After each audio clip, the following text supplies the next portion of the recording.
بنی اسرائیل کا ایک کپل ہے، بہت ہی دیندار، بہت ہی متقی، بہت ہی پرہیزگار، اور ان کی سب سے اچھی ہیبٹ یہ ہے کہ راہ خدا میں بہت خرچ کرتے۔ اچھا یہ بات میں پھر ایک بار ریپیٹ کر دوں، بہت سارے واجبات و حرام بنی اسرائیل میں ڈیفرنٹ تھے اور پیغمبر کی امت میں ڈیفرنٹ آ گئے۔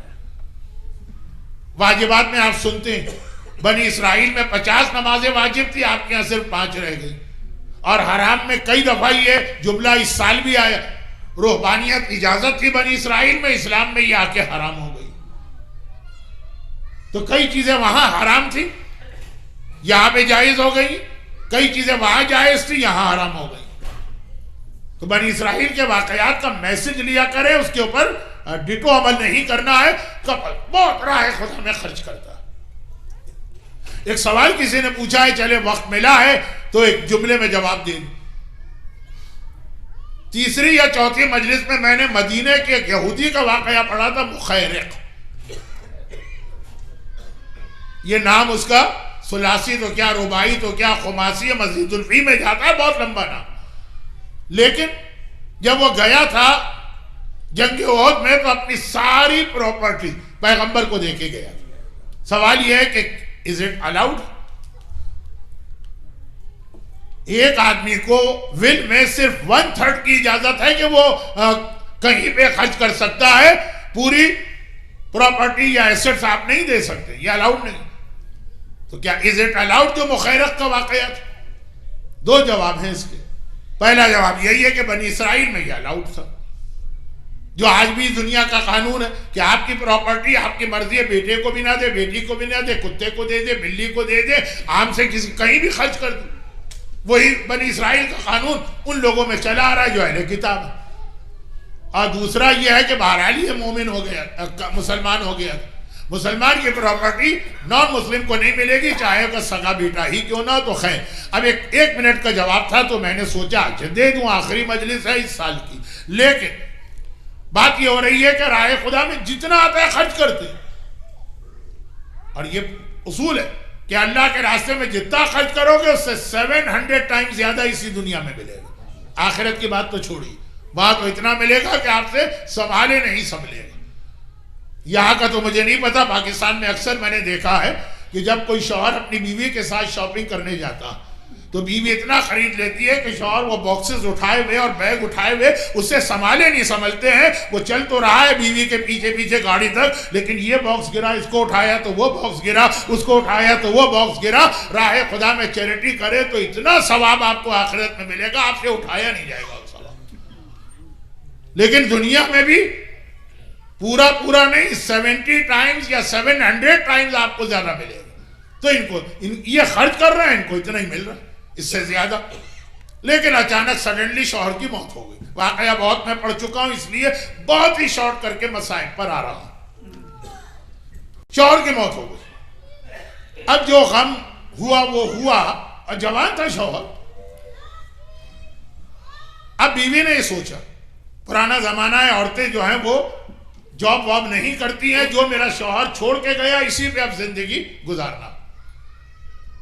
تو جس طرح سے میرا شوہر چیریٹی کر رہا تھا، اگر میں اس طرح چیریٹی کروں گی تو کوئی سورس آف انکم تو ہے نہیں، دولت آ تو نہیں رہی ہے، خالی جا رہی ہے، ختم ہو جائے گی، اپنا ہاتھ روکو نہیں۔ پھر اس کے دل میں خیال آیا، آپ واہ نہ کہیے گا، یہ غلط خیال، شیطانی خیال۔ عام مومن سنتا ہے واہ کہہ دیتا ہے، میں دنیا کا واحد خطیب ہوں جو مجمع کو واہ کہنے سے روکتا ہوں۔ اچھا خیر، تو اب مسئلہ یہاں پہ یہ اسٹوڈنٹ خطیب، مسئلہ یہ کہ اس کے دل میں خیال آیا کہ شوہر مر گیا ہے، سورس آف انکم ختم ہو گیا، اب جو کچھ ہے اسی پہ زندگی گزارنا ہے، بچہ بھی ان کا چھوٹا ہے 4 سال کا یتیم، خرچ کروں گی راہ خدا میں تو ختم ہو جائے گا، روک کے چلو۔ لیکن فوراً دل میں خیال آیا، دیکھیں کتنا اچھا خیال ہے، آپ واہ کہہ دیں گے۔ دل میں خیال آیا شوہر مرا، اللہ نہیں مرا، اور اس وقت بھی جو دیر مل رہا تھا مجھے شوہر کی وجہ سے نہیں مل رہا تھا، اللہ کی وجہ سے مل رہا تھا، اللہ زندہ ہے، میں اسی طرح سے چیریٹی کروں گی۔ دیکھیں وہ آپ کی زبان پہ آ گیا نا اتنا میرے روکنے کے باوجود۔ تو خلاصہ یہ ہے کہ کتنا اچھا یہ خیال لگ رہا ہے، مگر شیطان کا خیال ہے، کیسے وہ سنی۔ اب یہ راہ خدا میں چیریٹی اسی طرح جیسے شوہر کی زندگی، یہاں تک کہ دولت کافی کم ہو گئی. ایک رات کو یہ سوئی تو اس نے خواب میں ایک منظر دیکھا جو کل کا ایک جملہ ہے نا، آج اس کو کمپلیٹ کر رہا ہوں. جہنم کے سب سے نچلے گڑھے میں بیوہ. خالی یہاں مراد میری، اب میں غلط اردو بول رہا ہوں لیکن صحیح انگلش بول رہا ہوں، ویڈو مرد بھی ہو سکتا ہے، ویڈو عورت، دونوں کے لیے یہ مسئلہ. خیر، تو خلاصہ یہ ہے کہ جہنم کے سب سے نیچے یہ عورت بھی ہوگی. یہ مر گئی، رات کو سوئی شب جمعہ، خواب میں دیکھا میرے رائٹ ہینڈ پہ جنت نظر آ رہی ہے، لیفٹ ہینڈ پہ جہنم. کہا پہلے جنت چل کے دیکھو. جنت میں گئی، بہت ہی خوبصورت، جتنا سنا تھا اس سے زیادہ، اور ایک بہترین پیلس جنت کے بیچ میں کھڑا. پوچھا یہ کس کا پیلس ہے؟ کہا یہ تیرے مرحوم شوہر کا. ایک سیٹسفیکشن ہوا، پہلی بار شوہر کی موت کے بعد اطمینان کہ وہ جنت میں.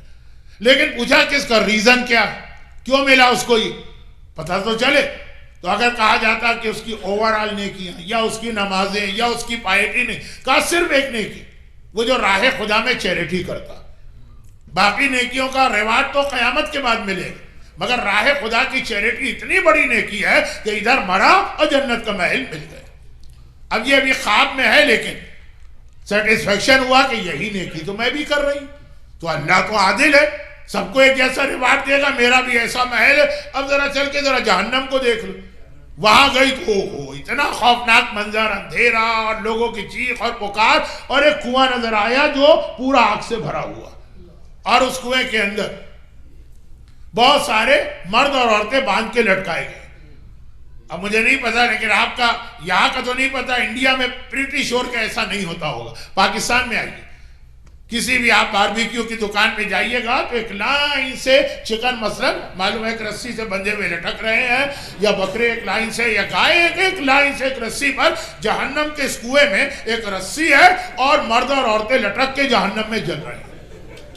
آج آخری مجلس ہے اس لیے پڑھ رہا ہوں، چوتھی مجلس میں پڑھتا تو پانچویں میں کون ہوتا؟ صرف میں ہی ہوتا. یہ اقبال بھائی. خیر، تو خلاصہ یہ کہ دیکھا، اور ان کی چیخ و پکار. ٹائم نہیں ہے ورنہ تو میں بہت زیادہ ڈیٹیل سے بتاتا ہوں.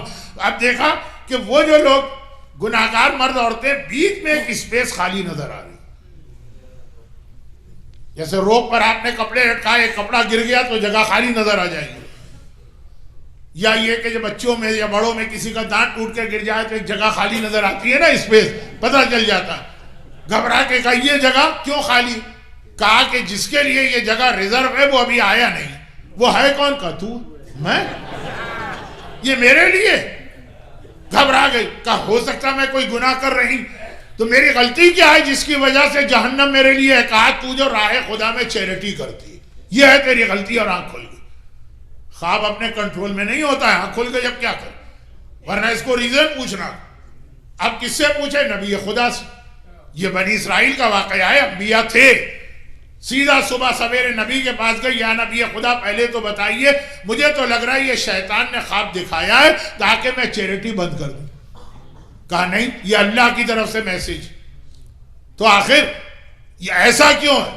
شوہر کو ایک نیکی پر جنت ملے، وہی نیکی میں کروں تو جہنم کا فرق ہے.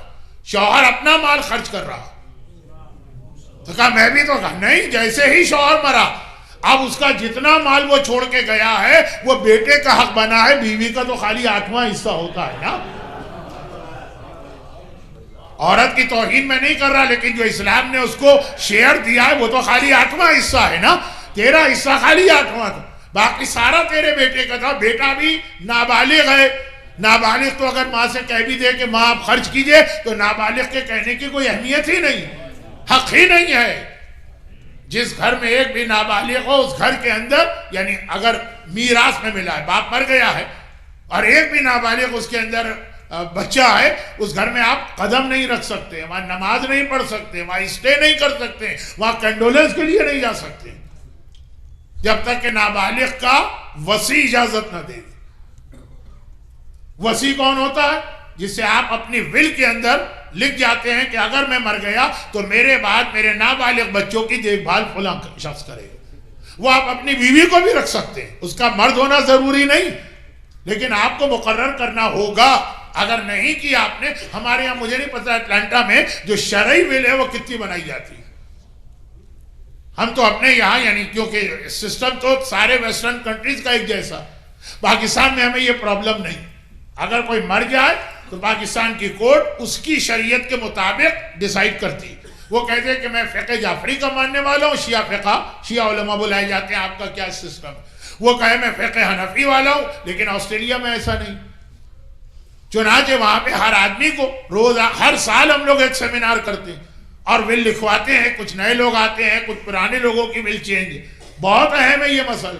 تو اب یہاں پہ جیسے عورت کا حصہ جو ہے 1/8 12 پوائنٹ سم تھنگ، اور وہ رائے خدا میں چیریٹی کر رہی ہے. وہ خود اپنے اوپر نہیں خرچ کر رہی، وہ اپنی فیملی کو نہیں دے رہی.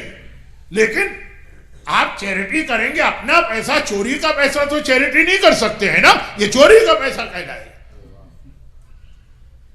اور میراث کے حوالے سے ہمارے یہاں اتنے گناہ. اچھا یہاں پہ کمپلیکیشن بھی بہت زیادہ.